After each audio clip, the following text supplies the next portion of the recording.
Hello again. This is Dan from Pearson Supply Solutions. Today we're going to walk through another inventory tool that I use. It's a tracker to help track the inventory of an exit SKU and then also the launch SKU. The main purpose of this is we'll check the inventory of the exit SKU, then we'll check the vendor's inventory of the new SKU, and then what is our current DC inventory of the new SKU. So here I have listed several exit SKUs and the new SKUs as well, and then just over time on a weekly basis, we're able to get the inventory from the vendor so we can understand what is their inventory if we place orders. So as you can see, we have one group of SKUs where we have successfully launched and it is in our DCs. We have a couple exit products still in our DC that we need to get out to the stores and sell them. And then we have some SKUs where we haven't quite launched yet, and the vendor isn't quite producing them yet. So really one where we're just watching the inventory of the exit, make sure we're not going too crazy, making sure, we stay within a month or two of supply so that we can exit at any time. But it just helps me to understand on the new SKU, am I able to order enough product that I need in the DC? So as you can see, this one at our first DC, it's out of inventory. So I need to make sure that I increase orders there, but they do have the inventory there as well.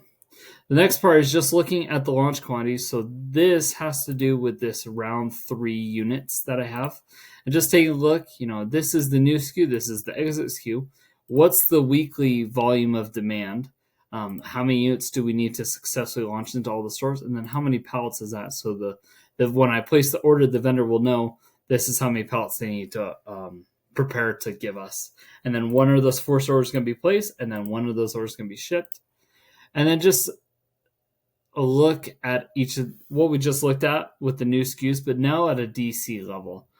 So as you can see, in this example, A is 9101, B is 9105, and C is 9106. It just helps us to understand, what's that monthly volume? What's the DC safety stock we need? How many stores is that SKU and DC going to support? What's the total store inventory we need? What's that total launch quantity to launch into all stores? How many pallets are on, or how many units are on one pallet? And then what's that total launch quantity? And then how many pallets is that going to take? So it just helps me to understand when I'm placing these orders, how many units I really do need to order. And it all trickles down into right here. So again, this helps eliminate any surprises, helps reduce emergency ordering, and then it also helps save money. So if you'd like an example, please reach out to me on LinkedIn. Please subscribe and share with your friends. Or if you'd like me to create this kind of file for someone and work with you, please reach out to me and share with your friends as well. So thank you for joining, and we'll see you in the next video.